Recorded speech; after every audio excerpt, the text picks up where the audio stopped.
my name is Perpetua Senkoro. I'm a Tanzanian human rights advocate with a background in law and policy, but I specialize in gender and disability rights. And it might seem like an obvious question based on everything you just said, but why is it that you're attending Inclusive Africa? Well, it's an interesting area for me considering that we haven't explored digital inclusion much in my country. So joining in these conversations helped me to learn more, meet new people, and joining in the interesting conversations and picking some stuff that I can also use when I go back home in my advocacy work. I mean, let's absolutely talk about digital inclusion, but I want to ask you why it's so important. And that might seem like a silly question, but I think it's important to understand why being connected is so important in your community.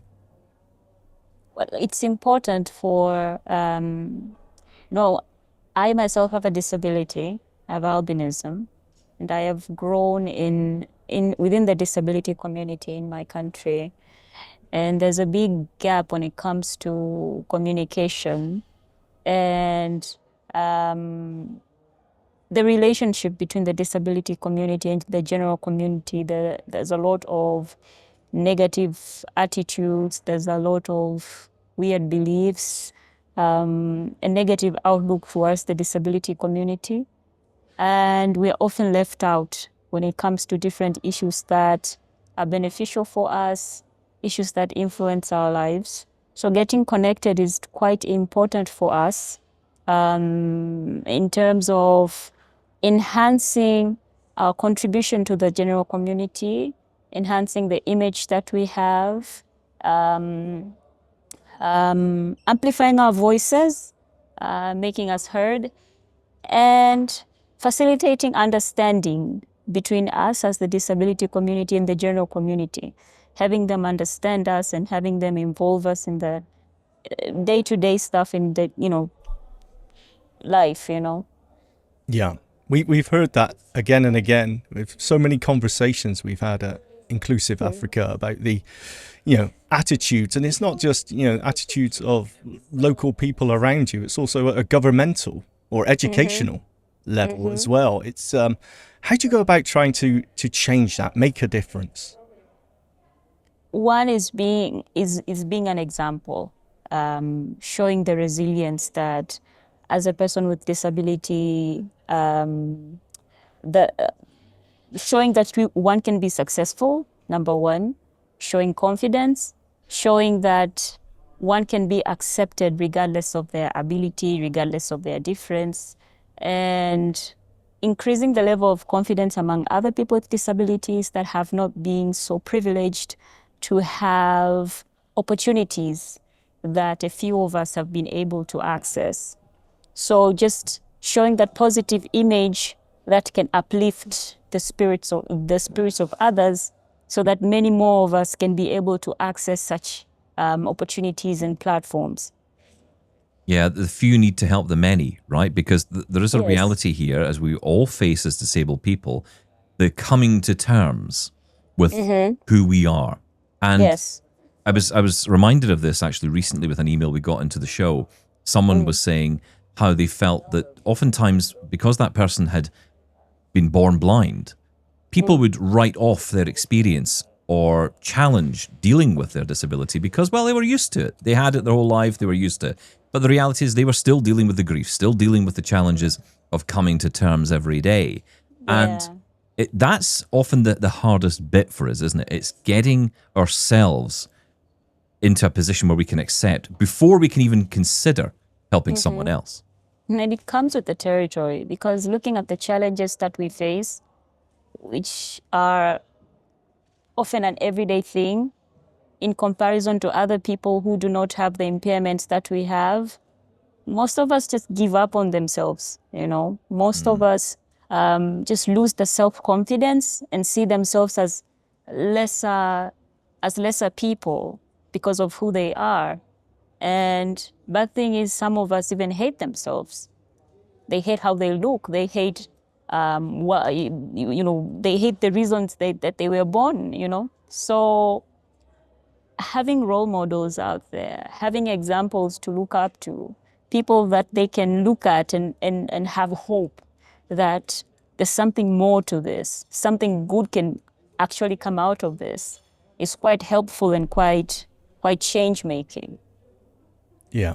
And I suppose that's where technology can help, right? Not only in Yes. connecting us, people with disabilities, together, so we can Yes. share our experiences with each other and help and support each other, but also, you know, make ourselves known on social media platforms or whatever it may Exactly. be.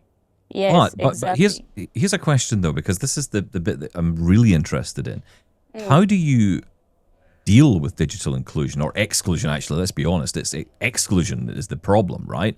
We're in a position where, you know, I imagine across Africa, across many countries, getting people access to technology is a challenge. Getting people connected is a challenge. How do you begin the process of getting to people? I mean, we know this in where I live in Scotland, for example. You know, you go into the Highlands of Scotland, you know, there are disparate communities where there are 5 people live in a town. And, you know, how do you get to that one person? I mean, that challenge must be multiplied many, many times across Africa. One, I use what I have because I'm not rich. I can't purchase a gadget for each and every person, but I have my own, you know. So one, I use what I have, and two, I consider myself privileged based on the network that I have, the people that I know, the doors that I can go through. So I tend to speak a lot about the situation on the ground because it's not necessarily that all the people understand what is going on the ground. So I tend to speak about what is going on the ground, raise awareness that the privileges that we have, the few of us have, many of us don't, and to air the needs that are out there. And also, I converse a lot with people to get to understand the challenges that they are facing and the needs that that they have, so that when I'm privileged enough to come to platforms such as this conference, I'm able to air the issues that others are not privileged to have opportunities to speak, you know. So while I use what I have, but I also serve as a bridge in a way to make others who are capable of giving assistance understand what is going on the ground, the challenges that are on the ground, and to push for action, to push for steps that can be taken to narrow the digital divide. What's the attitude, what's the atmosphere, I suppose is a better word, of the conference there? I mean, because there's so many really difficult issues that have been brought up while we've been talking to people, and some, I mean, actual life or death issues as well. But it seems like there's immense positivity at Inclusive Africa, and a lot of talk about the youth as well. Of course, the conversations are lively, people are lively, a lot of new things that we're learning, a lot of, because we're learning from each other. There are people from different continents, people from different countries, so there's a lot of experience sharing. But one thing that that I wish for is also for those who are not able to come to such conferences, because even coming, it is a financial thing.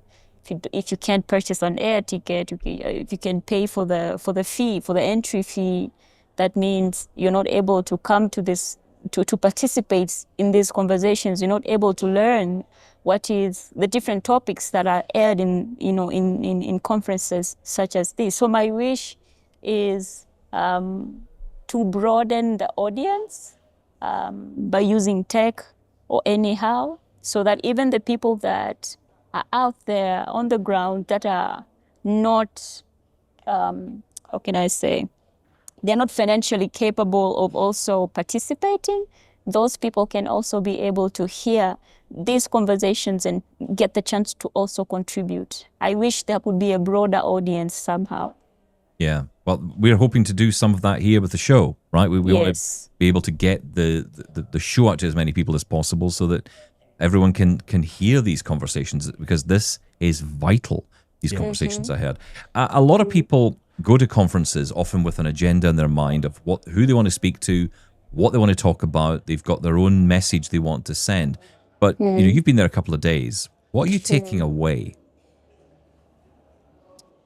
My key takeaway is the importance of AI in simplifying how our day-to-day lives as people with disabilities. Like I said in the beginning, the tech conversation is not so wide in my country as it is in Kenya.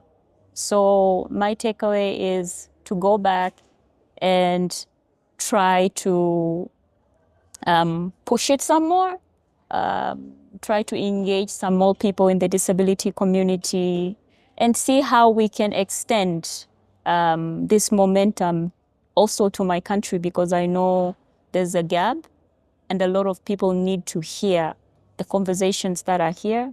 They need to learn that their lives can be made easier through AI. Wonderful. Absolutely wonderful. Well, I wish you well with it. And don't be a stranger here. You're always welcome on Double Tap. Thank you so much for your time today. Appreciate and it. safe travels home. Same. Thank you Thank so you. much.